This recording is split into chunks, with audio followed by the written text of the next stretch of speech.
Well, first of all, congratulations, Kentucky Middle School Teacher of the Year. Thank you. Has it sunk in? No, absolutely not. And I don't think it ever will, because I'm just so humbled by this. I'm so amazed that this is even part of my story. Well, I love that it's part of your story, and I was curious, what do you think makes a good teacher? Love. Honestly, I think that's the backbone of everything. It's constant love and constant just desire to want the best for a child. And it's that love that overarches everything that a good teacher does. And we're going to talk about that in a minute because that permeates even the math lessons, which I want to ask you about. I want to know when your aha moment was. I mean, were teachers in your family? When did you know teaching is going to be my thing? Well, I don't come from a family of teachers. You don't? Okay. I went to a small private school growing up, and we moved buildings, and so they had a surplus of equipment. And I was like, hey, there's an extra desk. I want an extra desk. So I convinced my parents to let me bring home a desk, and the only people in my house that were willing to be students and let me use the desk were my parents. So I started teaching my parents with the worksheets that I was getting. I would get an extra copy of the worksheet from the teacher. Oh, no kidding. And then I would give it to my parents. So then did you love that and think, I'm going to be a teacher? Yeah. I went to the local teacher store, and I got a grade book, and I kept grades for my parents, and How'd they do? They did really well. I got to the point where I was like, this isn't fun. I'm not teaching you anything. So then they would have to get things wrong so that I could teach them. But it was from that moment that I realized I really like this. Wow. And first grade, actually, my teacher would leave the classroom, kind of not necessarily allowed to, but she would leave the classroom and she would put me in charge of reading to the class. At first grade? First grade.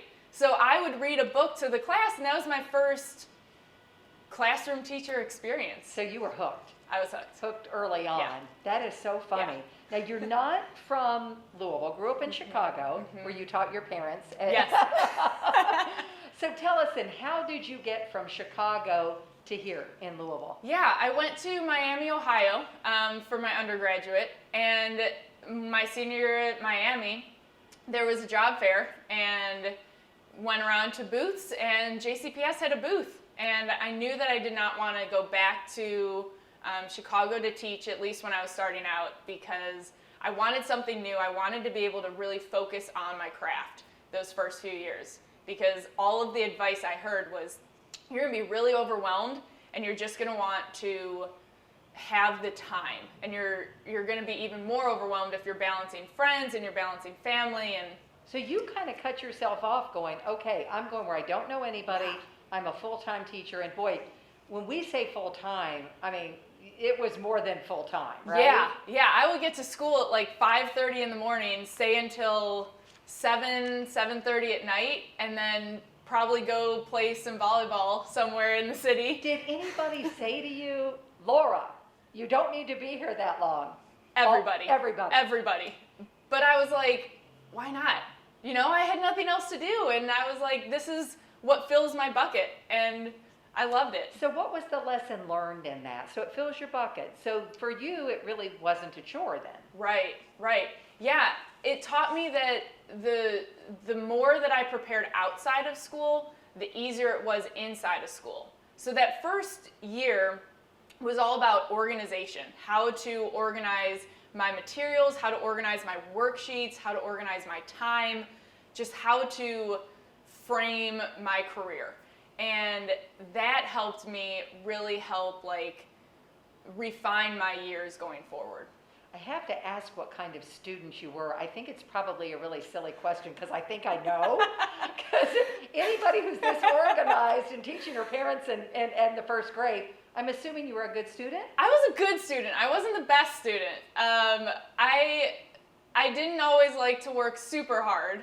And once phones came out in college, I got a little bit distracted with my phone. But I like to do well. So I had a high expectation of myself, and I just really pushed myself. So high that standards helps. for yourself. Yeah. So you've been at Westport Middle for how long? For 9 years now. For 9 years. Now, one thing I did want to talk about, you came to Louisville, didn't know anybody, but you did end up meeting your husband here. I did. And how did you meet him? We met volunteering at a homeless shelter. We met at Jefferson Street Baptist Center. He was already volunteering there, and I heard about it through the church that I was going through at the time. And we met just volunteering there, started commuting there together on Saturday mornings, and we kind of liked each other. So it was really cool. Now, one thing I love about your story that I want to make sure that people understand, you lived in Oldham County after you all married, and then you started feeling disconnected. You felt that something wasn't right in your bones. Tell me about that and this really amazing decision for you all to move and where you moved to. Yeah, so my husband had just gotten his college degree at Campbellsville, and he was offered a position at a ministry in Portland. And we were praying about it, we were thinking about it, we were like, this is a really great opportunity, because what it does is it really affords us the opportunity to really connect with the students at my school. So this move really helped us connect to the Portland population that comes to Westport. So because of the way that the district map is drawn right now, Westport has a very large population of students that come from Portland and the West End to Westport. And so that commute and that distance often leads to a really big disconnect in the student involvement in the school and the parent involvement with the school. And I really saw it as a really great opportunity to just notice where my students were at, understand where they were when they left school and what they were going through, so that I could help them more in school. And this also applied to students not only in my classroom, but students in the hallway too. So when they see you in the neighborhood, they see you there. This is like more than a teacher. She lives in our neighborhood. She can relate to us in so many ways. And what was the big takeaway? And you live there now how long in Portland? We've lived there 3 years. 3 years. Yeah. So what was it, do you think, that it intrinsically taught you about these kids? How much there is going on once we say goodbye to them at school.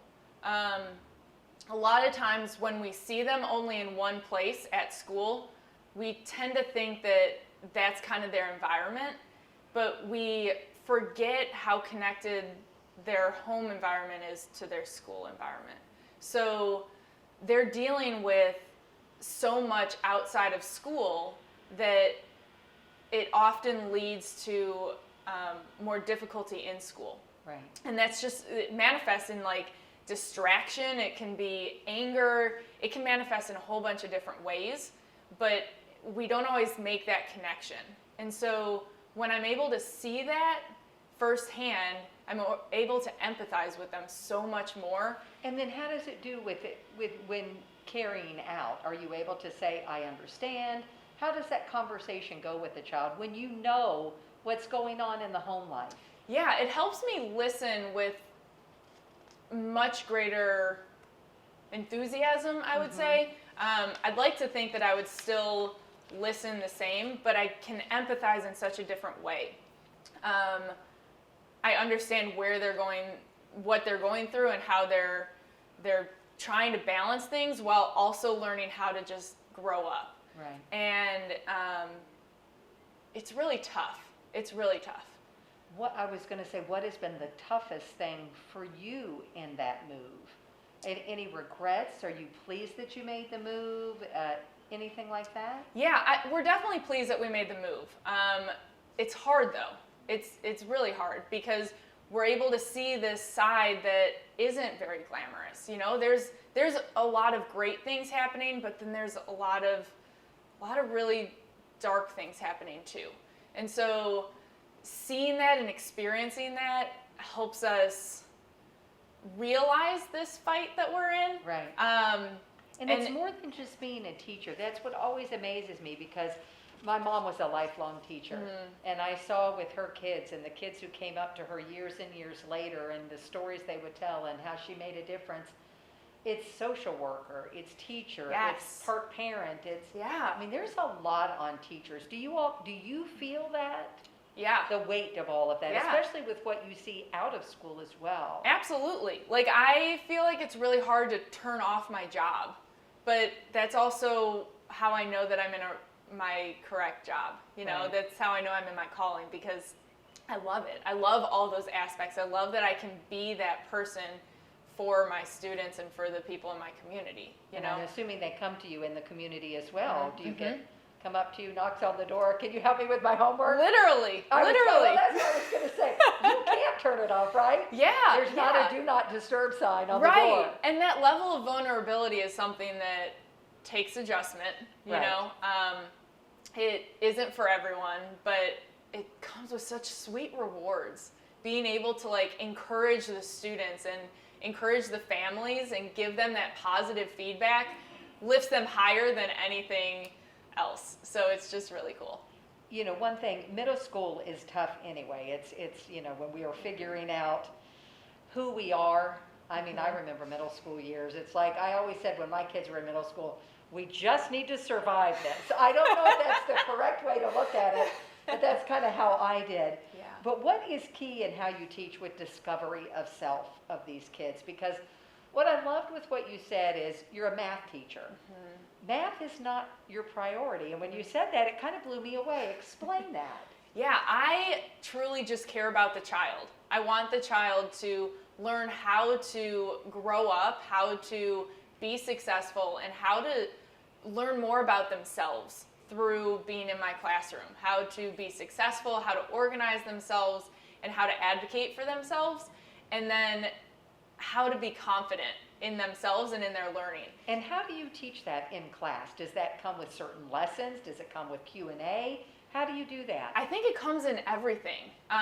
We have intentional lessons that help me model like that vulnerability, because once you build a really strong classroom community, and that starts with the teacher. It starts with the teacher being super vulnerable and being like, look, I'm a human and this is how I deal with things. And this is what I do when I'm faced with a challenge like you are. And showing them what it's like and how to get through it helps So them. a lot of sharing. A lot of So sharing. as a teacher, then it's not what we would always think of, the person who stood in the class at the chalkboard just telling you lessons. This Right. is you really opening up as much as they do. Yes, yes, and in many cases more, you know, because if I open up tenfold, they might open up ninefold, they might open up twofold, but they may not have opened up at all if I didn't, you know, and so by really encouraging them and modeling it for them time after time after time, they're feeling more confident to do that in themselves. And they're seen as a community, the more students in their class that do it, and it's really well received, the more of a platform that they have to share too. And that's where the love came in that we talked about at the very beginning. It's loving Yeah. on these children and, Yeah. and letting them know they're valued, they're seen, they're heard. Right, and especially with like mental health, you know, I mean, in the classroom, last year we would celebrate monthly a student who had a monthly date of how long it's been since she had done self-harm, and we celebrated that with her. Wow. But that was something that she was feeling free enough and To talk feeling about. confident enough, to share with the community. So it's like we established that so she could celebrate, and it wasn't looked at like this is part of my past. It's like, look, this is part of my future. And it was also not something that you couldn't talk about, right? 'Cause Right. in the past, it would be, oh, we don't talk about these things. Exactly. So exactly. how do you do that line? Because that's got to get a little bit gray at times where you go, okay, I guess she gives you the permission to talk about it because she does. And what's the barometer for that to know that this is safe space? Yeah, and you know, the barometer is different for every student, you know, and I'll be the first to say like, I don't know the answer to that, or this is my opinion, or you know, this is kind of where I am with this, but I give them the opportunity, and I give them plenty of opportunity. So one day they might not feel like sharing, but maybe the next day they will. Right. And giving them that consistency, giving them those opportunities is so valuable. Absolutely. And even in this virtual environment too, giving them the opportunity to do that too. So I was going to say, because now it's all Zoom and or whatever platform that you all use. I don't think the schools use Zoom. Right. So let's go to NTI. Well, first let me back up. So where does math come in? Because I'm going, let's get to the math. When do we teach math? Yeah. Math is like an undertone of everything, to be honest, because we still do a lot of math in the classroom. But we'll do math and then there might be a 30-second like diversion, because middle school. Everybody needs it. Exactly, and I need that too. I need that too, exactly. As a middle school teacher of 13 years, I don't always have the focus that I need. So I'll be like, oh, like that one time where I was out to eat, and I'll go on a random tangent, but then we'll pull it right back. So we'll still be focused on a learning target, we'll still be focused on a lesson and an activity, but we'll still make time for those little pockets throughout the lesson so that they're staying engaged and so that they still have the opportunity to engage with the teacher and with each other on non-curriculum based things, so that even if they're not confident in math, they can still be active. Well, it makes it more palatable, right? There's not an eye roll that I'm going to math class. Right. It's going to be, oh, we're going to math class. Yes. It's a whole different dynamic. Yeah. My goal is to make it their favorite class. Wow. Because I'm also very competitive. So that helps too. We've gotten a little bit of that taste. Well, let's talk about NTI. And as a teacher who wants to love on students, and I'm sure loves the physicality of just kids around them and that vibe, how do you carry that over in NTI? Because that's a whole different beast. Yeah. So this is where in my math class, so we only see the students twice a week, which coming from a normal 5 time a week is a really big, drastic change and really sad. So in these 2 hour-long meetings a week, I prioritize a discussion and mental health and like social, like emotional learning time, and then math. So every time when they come into class, we have a math warm-up, so we do math, but then we have some type of random conversation starter. So I do a poll. And so this last Monday, Tuesdays was, which utensil would you rather give up, a fork or a spoon? And we had the most random conversation about it, because then people start arguing, friendly of course, but arguing either through the chat or through like their unmute button about why they would choose one over the other. And it gives them an opportunity to engage with each other over a really low risk topic and just a complete opinion. But I found out that there's a lot of my students who eat ice cream with a fork. Who knew? Who does that? And then I had a student tag me on Instagram of her eating ice cream with a fork. How fun. So it turns into a thing. Yes, turns into a thing. And it's these little conversations that help us laugh and help us get into the class period as a community, and then we get into our math content. And you've had amazing success with the percentage of kids, I guess, showing up, right? I know that you have really strict protocols that you follow up and that kind of thing, but 99% attendance on NTI? Yeah, we've been really, really fortunate with that. One of the biggest contributors to that is that we make really constant parent communication. Every single time a student misses a class, we contact home, because it could be a technology issue, it could be an illness issue, it could just be a sleeping in issue, but we want to make sure that the parent knows that they weren't in class. Because if we were in person, a parent would know if their child didn't go to school because they didn't get on the bus or they didn't, Right. But now that you can log in from home, it's a lot more gray. So we want to make sure that the students are held accountable. And we've seen that has had such a great impact on getting the students to be in class. Oh, absolutely. Yeah. I'm sure of that. I cell phone you give out to people? Yeah. Oh, they have my cell That's a phone number. must? And actually, this Sure, I gave out my address too. Well, you live in the neighborhood. I why know, not? I know. And so Your husband must roll with this too, right? yeah, I kind of do that without, and then tell him later. But it's like that's part of me, you know, because it's like Well, he must have known that, right? yes. But it's like if I truly want to make myself available to the students, I want them to be able to contact me whenever anything goes wrong. So if they need help with math, I've got them. If they need help with friends or with a family issue, or if they need help 3 years later in their Algebra 2 class, I want to help them with that. So I want to be that constant support, and that cell phone number has really allowed me to be that. You know what's interesting to me, because you talked about your husband ministering. Mm-hmm. It's really what you're doing, is it not? To a degree? That's my goal. That's my goal. I really want to invest in these kids and just love on them hard. And hard. that's what it just seems like, Yeah. teacher/minister Yeah. almost as far as that goes. Yeah. What have you learned about kids in 2020? What would be the lesson, your takeaway about them? How resilient they are. Like literally that's the word for my students and for all the students that I've heard of stories coming from. It's resiliency. That's it. Like they are rolling with the punches, and they're switching platforms, and they're understanding where their assignments are located, even if it's different places from week to week. They're getting the job done.